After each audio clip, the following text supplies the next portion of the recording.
다시 한번 주위 분들과 인사 나누시겠습니다. 샬롬.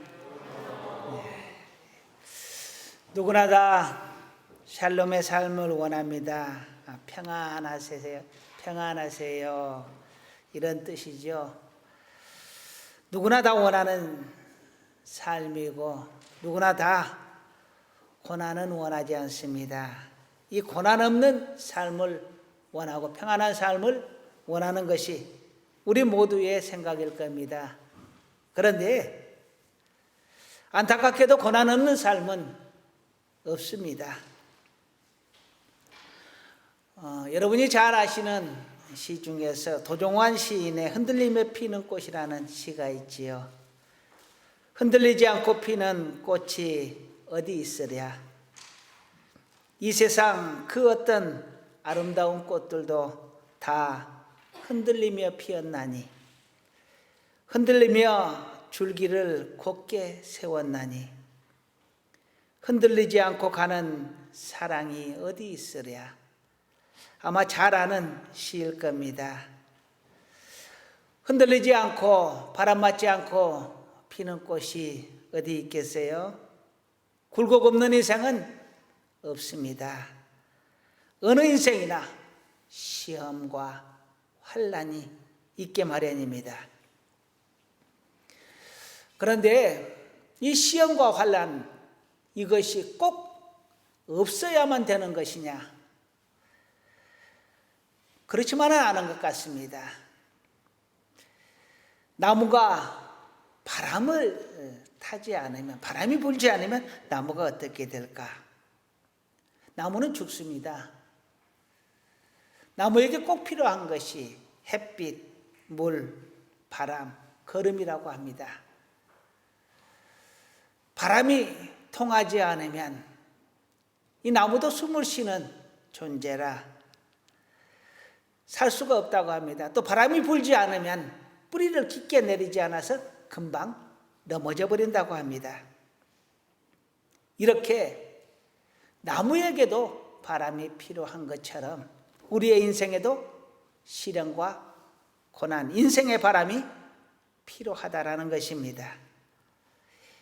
이 인생의 바람이 우리에게 나쁘게 적용되기도 하지만 때로는 우리의 삶을 완전 180도로 바꿔놓기도 하고 전환점이 되게 하고 활력소가 되게 하기도 하고 우리를 더욱더 단단해지게 하기도 합니다. 그리고 정금처럼 빛나게 하기도 합니다. 이처럼 인생의 고난과 시련이 반드시 있고 이 고난과 시련이 우리에게 꼭 필요하다라는 것입니다. 여러분이 자주 들었던 이야기일 겁니다.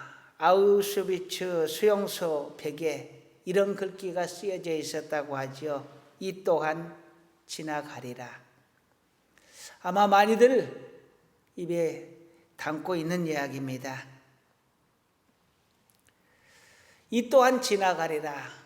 요즘 이 말을 사용할 때는 고난도 환난도 다 지나간다 라는 뜻으로, 그래서 조금만 더 참아보자, 조금만 더 인내하자, 이러한 뜻으로 많이 사용을 합니다.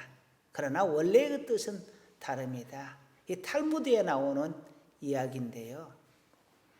이 또한 지나가리라 하는 것은 고난도 슬픔도 다 지나간다는 뜻이 아니라 원래는 영광이 짧게 지나간다라는 뜻입니다.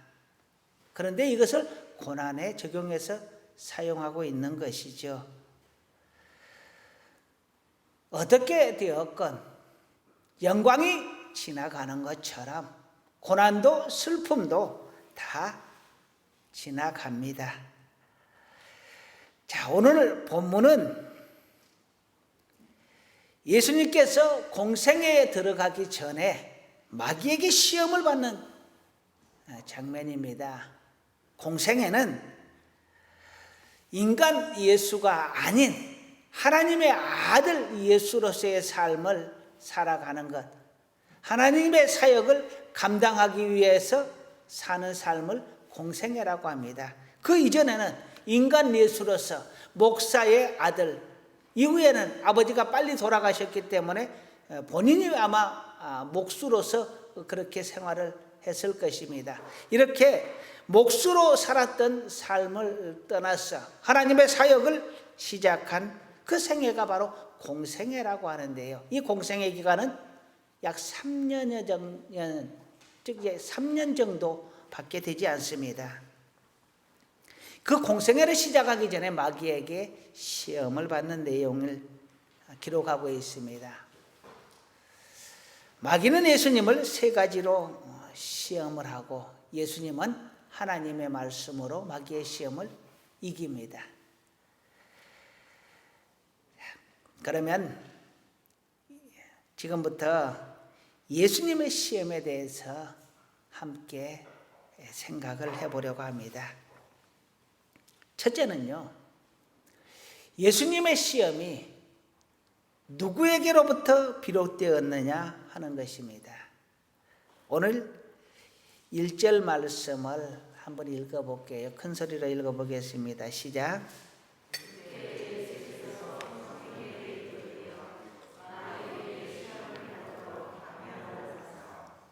아멘. 성경을 읽으신 후에는 항상 아멘을 하시는 것이 좋습니다. 누구에게 이끌려 마귀에게 시험을 받으러 갔다고요? 성령에 이끌려. 마귀가 끌고 간 게 아닙니다. 성령님께서 그 시험의 장소에 예수님을 데리고 가신 것입니다. 근데 시험은 누가 했어요? 마귀가 했습니다. 시험을 받게 하기 위해서 성령님, 즉 하나님께서 그 자리에 데려놓으셨다라는 것입니다. 그러므로 예수님의 시험은 마귀가 시험을 시작한 것이 아니라 예수님께서 하나님의 시험을 받으셨다라는 것입니다. 그런데 그 시험의 도구로 마귀가 사용된 것이죠. 마귀를 시험의 도구로 하나님께서 쓰셨다라는 이야기입니다. 이러한 내용은 욥기서에도 나옵니다. 하나님께서 천상의 모임에서 욥같이 의로운 자가 있느냐, 완전한 자가 있느냐라고 욥을 칭찬을 하니까 마귀가 하나님께서 욥을 그만큼 축복해 주시니까 욥이 그렇게 하나님을 사랑하고 영광을 돌리는 것 아니겠습니까? 만일 욥을 쳐보세요. 그러면 그가 과연 그렇게 하나님 앞에 영광 돌리며 의롭게 살겠느냐? 그렇게 항변을 합니다. 그러자 하나님께서 그 마귀에게 그러면 시험해 보라 라고 합니다. 그래서 욥이 시험에 들게 되는데요. 욥은 시험 중에서도 하나님을 향한 원망을 하지 않습니다. 자식들이 다 죽어지고 재산이 다 없어지고 심지어 자기 몸에 온몸에 머리부터 발끝까지 종기가 나서 그 고통을 당하면서도 하나님께 원망하지 않았다라고 이야기를 합니다. 하나님의 시험이 이처럼 마귀를 통하여 우리에게 온다면 여러분은 어떻게 하시겠어요? 아, 이거 하나님께서 나를 시험하시는구나 라고 생각을 하고 내가 이 시험을 이겨봐야지, 이 시험을 통과해야지 라고 생각할 수 있겠느냐 하는 것입니다. 지금까지 그렇게 생각하지 않았다면 이제부터라도 내게 닥치는 환난과 고난, 이 시험이 하나님께서 나를 시험하시는 것이구나 라고 생각이 든다면 정말로 하나님 앞에 선 것처럼 그렇게 하나님이 나를 보고 있는 것처럼 그렇게 하나님이 나를 알고 내 시험의 과정을 보고 있는 것처럼 그렇게 그 시험을 맞이하시고 이길 수 있기를 주님의 이름으로 축원합니다. 그런데요, 2절을 한번 볼게요. 2절 시작. 40일을 밤낮으로 금신하신 후에 줄이신지라. 아멘. 예수님은 시험에 앞서서 40일을 금식하셨다라고 하셨습니다. 그리고 3절에 보면 시험하는 자가 예수께 나와서 이르되, 금식하고 난 후에야 마귀가 와서 시험을 하였다라는 것입니다. 여기서 금식은 그냥 살 빼려고 밥 굶는 게 아닙니다. 기도하는 것이죠. 예수님은 40일 동안 기도하시면서 하나님과 교통하셨습니다. 그러면 가장 은혜가 충만할 때이겠죠. 가장 믿음이 충만한 때일 겁니다. 그런데 이 은혜가 충만할 때에 마귀는 예수님을 시험합니다. 어떤 사람이 돈을 많이 가지고 있습니다. 강도는 이처럼 돈 있는 사람을 노립니다. 아무것도 없는 빈털터리를 강도가 노리지는 않지요. 마귀는 어떤 사람을 노리느냐? 은혜 있는 자를 노립니다. 마치 강도처럼 은혜 충만할 때, 은혜 가득할 때, 은혜와 감동이 넘치는 그때에 유혹을 합니다. 그 은혜를 뺏어가기 위해서요. 우리는 오늘 함께 상고해 보았습니다. 우리에게 닥쳐지는 시험이, 마귀가 우리를 시험한다 할지라도 주님께서, 하나님께서 허락하지 않으면 마귀는 시험할 수 없다라는 것입니다. 그런다면 하나님은 우리의 시험의 모든 과정들을 보고 계시고 알고 계신다는 겁니다. 그래서 모든 시험 앞에서 하나님 앞에 선 것처럼 그렇게 이기고 승리할 수 있는 우리가 다 될 수 있기를 간절히 소원합니다. 두 번째로는요, 마귀는 세 가지로 예수님을 시험합니다. 이 세 가지 시험의 의미를 함께 새겨보려고 합니다. 첫 번째 시험은 돌들로 떡을 만들어 보라라는 것입니다. 40일 동안 굶주렸습니다. 그러면 예수님에게 가장 필요한 것, 가장 필요한 물질이 무엇이겠어요? 먹을 것이겠지요. 가장 필요한 물질을 가지고 예수님을 시험합니다. 마귀는 이 물질을 가지고 우리를 시험합니다. 그것만 있으면 당장의 문제가 해결될 것 같습니다. 그것만 있으면 행복할 것 같습니다. 그것만 있으면 충분히 만족할 것 같습니다. 그런 것들로 우리를 시험한다라는 것입니다. 내가 하나님의 아들이냐? 그렇다면 이 돌들로 떡을 만들어 봐라. 하나님의 아들이냐? 예수님을 충동질합니다.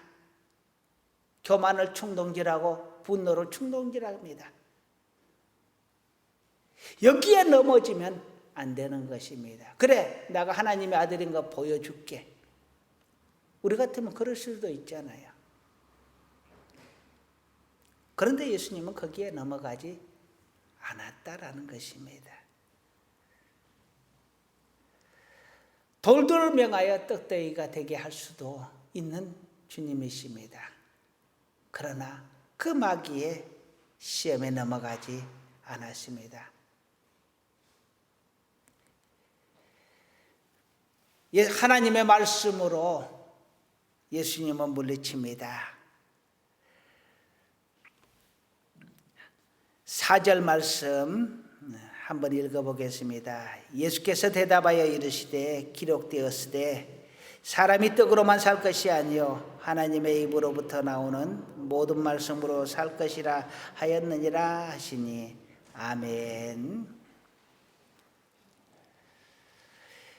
신명기 8장 3절의 말씀입니다. 성경의 말씀으로, 하나님의 말씀으로 마귀의 그 유혹을, 그 충동질을 이겨냈습니다. 마귀는 유혹합니다. 하나님의 말씀을 우리가 믿지 않도록 유혹을 합니다. 그것이 바로 두 번째 유혹입니다. 두 번째 시험을 한번 읽어보겠습니다. 5절에서 7절 말씀 읽어볼게요. 이에 마귀가 예수를 거룩한 성으로 데려다가 성전 꼭대기에 세우고 이르되 내가 만일 하나님의 아들이거든 뛰어내리라. 기록되었으되 그가 너를 위하여 그의 사자들을 명하시리니 그들이 손으로 너를 받들어 발이 돌에 부딪히지 않게 하리로다 하였느니라. 예수께서 이르시되 또 기록되었으되 주 너의 하나님을 시험하지 말라 하였느니라 하시니 아멘.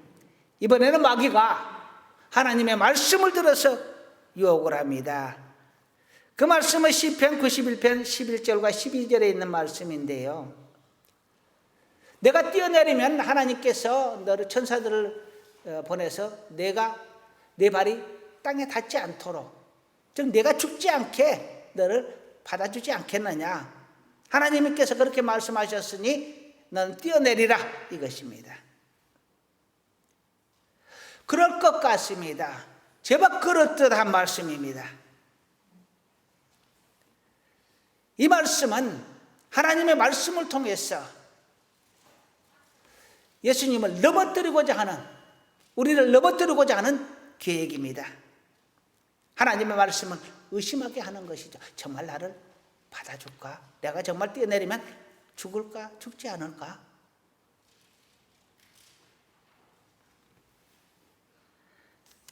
마귀는 늘 이렇게 하나님의 말씀으로 유혹을 하는데요.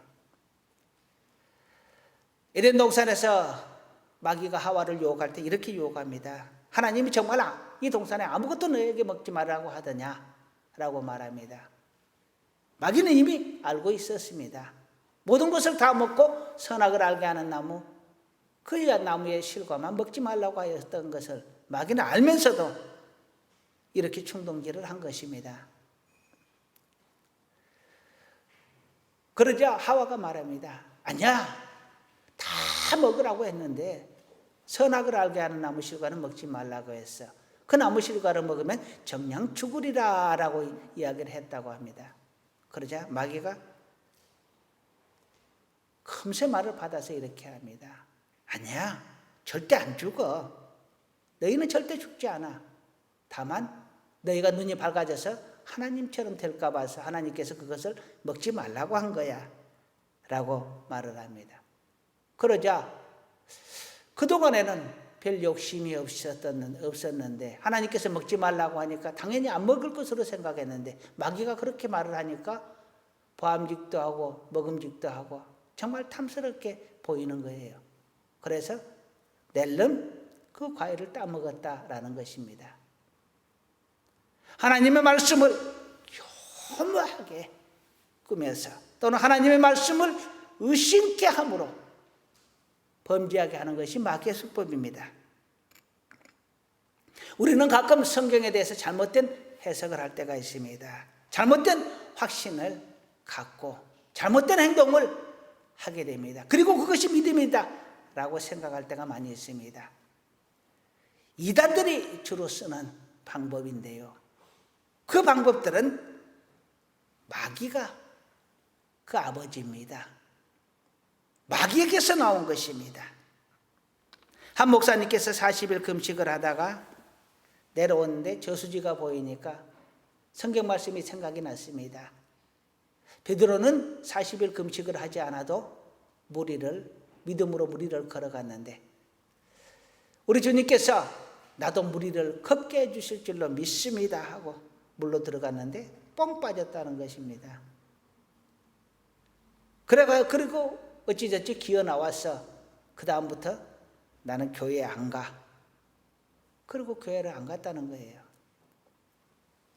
내가 그렇게 믿고 의지하고 갔는데 어찌 하나님께서 믿으면 산을 들려서 바다로 던져지라 하면 그대로 된다라고 했는데 어찌 내가 믿고 물에 들어가는데 빠질 수가 있느냐. 그것은 목사님의 잘못된 해석이요, 잘못된 확신 때문에 그렇습니다.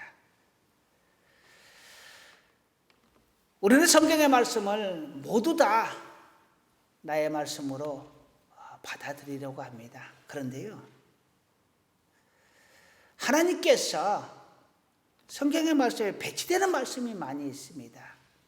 어떤 때는 기도하라고, 어떤 때는 기도하지 말아라, 나는 안 들어주겠다라고 이야기하는 내용도 나옵니다. 어느 때는 전대를 가져가지 말아라 라고 이야기하고, 어느 때는 이제 전대를 가져가고 칼을 가져가라 라고 말을 하기도 합니다. 그러면 왜 이렇게는 이야기하고 저렇게 이야기합니까? 그 사람에 맞추어서, 그 상황에 맞추어서 하나님께서 말씀을 하신 것이었거든요. 그런데 전혀 그런 것 관계없이 하나님께서 아브라함에게 말씀하셨다고 해서 그 말씀이 다 우리의 말씀이냐? 꼭 그렇지는 않다라는 이야기입니다. 그 말씀 붙들고 기도할 때 하나님께서 나에게 그 말씀을 주시면 나에게 주시는 말씀이지만, 아니면 여전히 아브라함에게 주시는 말씀입니다. 물론 하나님의 말씀을 붙들고 기도하면 하나님께서 그 말씀을 나에게 다시 주십니다. 하지만 내가 받지 않는 말씀으로 가지고 마치 내가 받은 것처럼 그렇게 확신을 가지시면 곤란하다는 이야기입니다.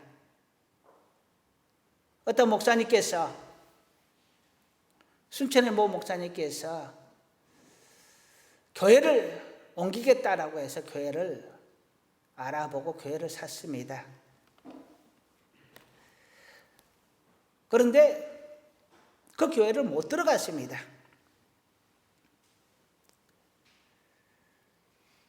중간에 돈이 안 됐어요. 그리고 땅을 또 알아봤습니다. 그 땅을 계약을 했습니다. 그런데 또 못 갔습니다. 이번에는 허가가 안 난답니다.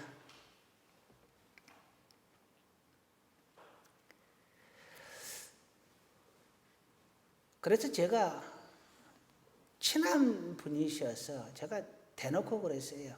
목사님, 하나님이 거기로 가라고 그랬어요.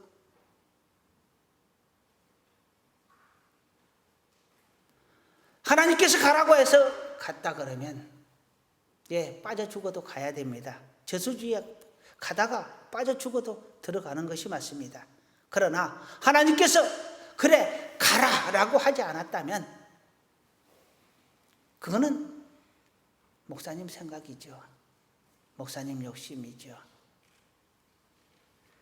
베드로가 무리를 걸을 수 있었던 것은 예수님의 말씀의 능력 때문입니다. 그래 내게로 오라라는 그 명령 한마디가 베드로를 무리에 걷게 한 것이지 베드로의 믿음이 무리를 걷게 한 것은 아닙니다.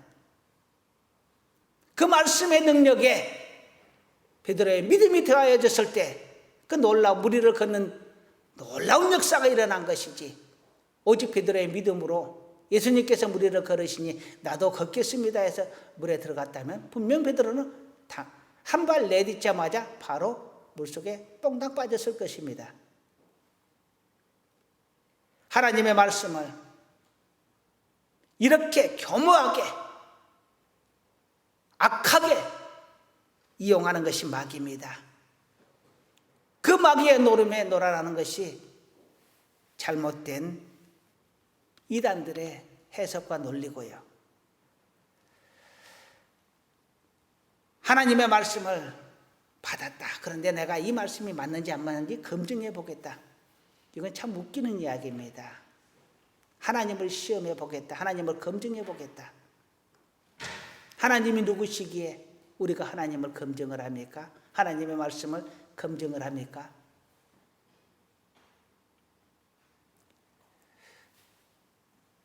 홍해 앞에서 모세가 하나님 앞에 부르짖자 하나님께서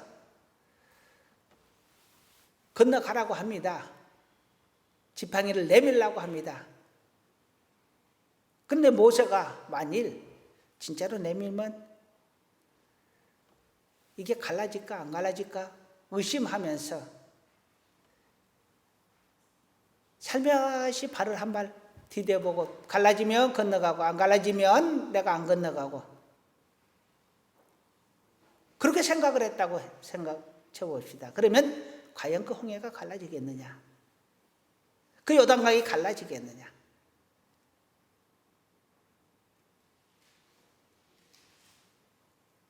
안 해봤어. 성경에 그렇게 기록을 안 해서 모르겠지만 아마 안 갈라졌을 거예요. 그런데 우리가 그렇게 살거든요. 아니, 저부터 그렇게 살아요. 하나님의 말씀에 대해서 과연 그렇게 될까 의심을 하거든요. 근데 마귀는 이것을 이용을 합니다. 야, 안 죽어. 너희가 하나님처럼 될 거야. 어떤 때는 야, 돼. 그러니 가서 죽어. 또 하나님께서 가라 하는데 야, 가지 마. 가면 죽어.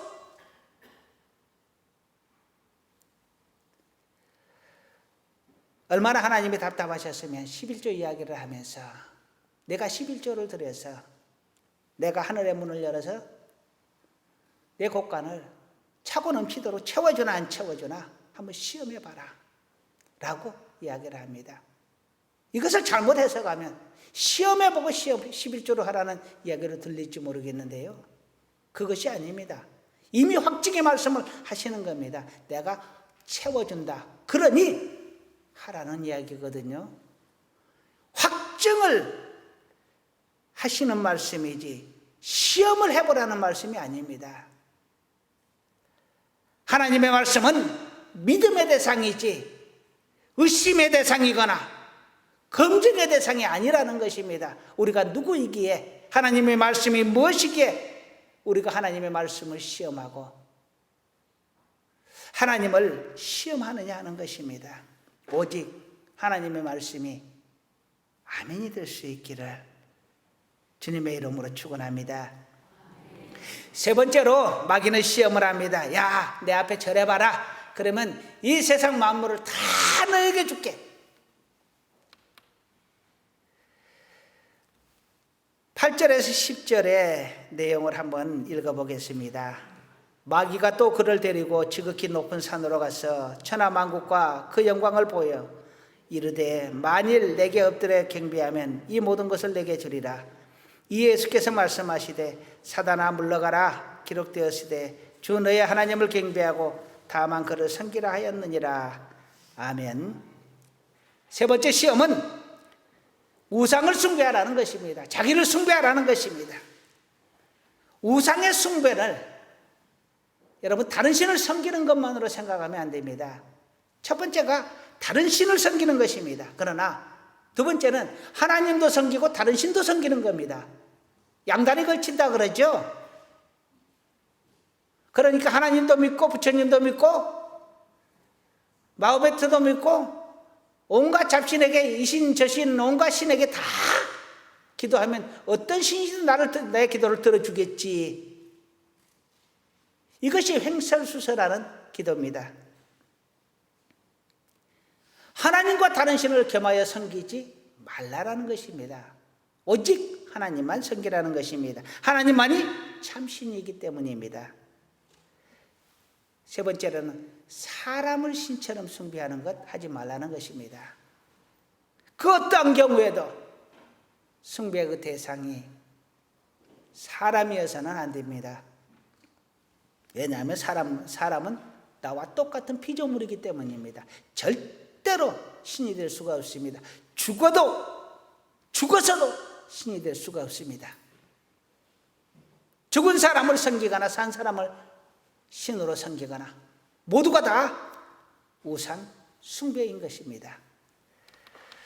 마귀의 목적은 이렇게 우상을 숭배하게 해서 하나님과 우리를 적으로 만들게 하고 우리와 관계를 깨어지게 만들어서 우리를 구원하지 못하도록 하는 것이 마귀의 목적입니다. 우상을 숭배한다 그러면 우리는 마귀의 유혹에 넘어간 것입니다. 여러분들 살면서 너무나 쉽게 넘어지는데 오늘의 운세 아예 보지 마세요. 그게 마귀의 장난입니다.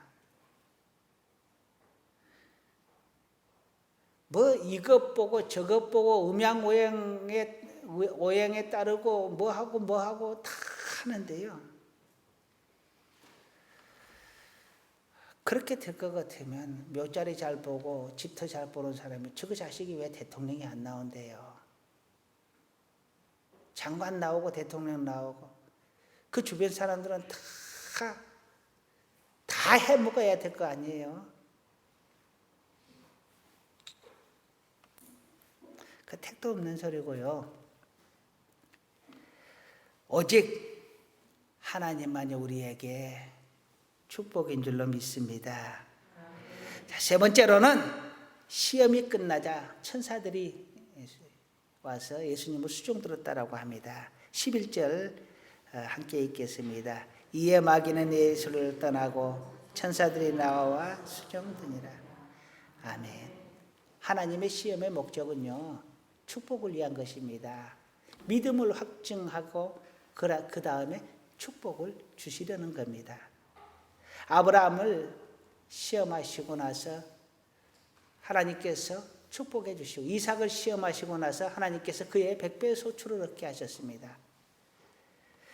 단 하나밖에 없는 아들 이삭을 번제로 드려라 하래. 그 말에 순종을 했을 때, 그 시험을 통과했을 때 하나님께서 믿음을 확증하셨고 축복을 해 주셨습니다. 이삭에게 지금 당장 흉년이 들어서 너무 힘드는데 나일강이 있는 애굽 땅으로 내려가면 너무나 기름진 땅에 먹을거리가 많습니다. 그런데도 애굽으로 가지 말아라. 이 그랄 땅에 거주해라.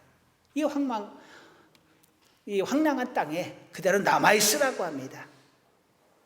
그 말에 이삭이 순종하였을 때 하나님께서 그 해에 100배의 소출을 얻게 하였다. 마침내 거부가 되게 하셨다라고 말을 합니다.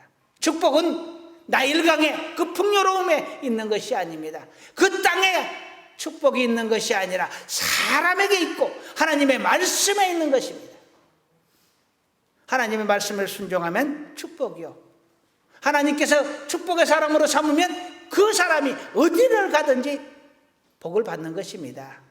그가 산에 있든지 들에 있든지 하다못해 굴 속에 있더라도 그는 축복의 사람이고 그는 축복을 누리게 되어 있습니다.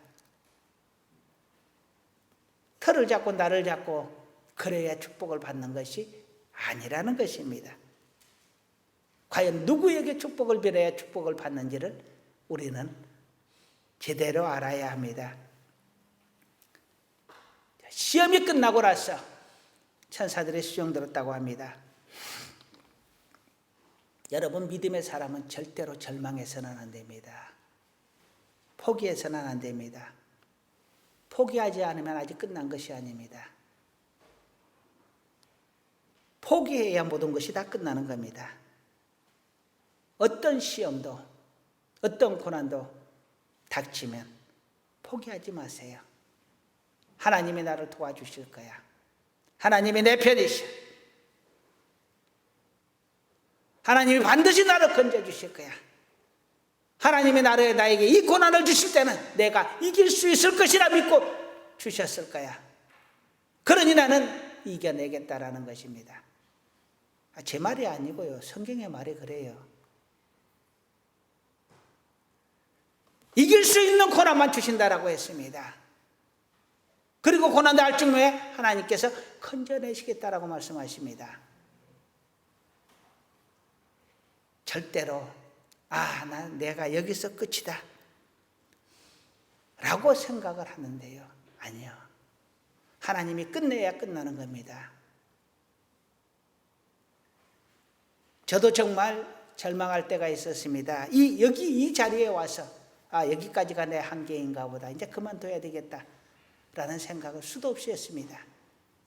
그런데 그게 잘못된 것이더라고요. 하나님은 이미 이렇게 세우실 계획을 갖고 있는데 나는 벌써 포기할 생각을 하고 있었던 것입니다. 절대로 하나님 안에서 절대로 절망과 포기는 하나님의 것이 아닙니다. 마귀의 것입니다.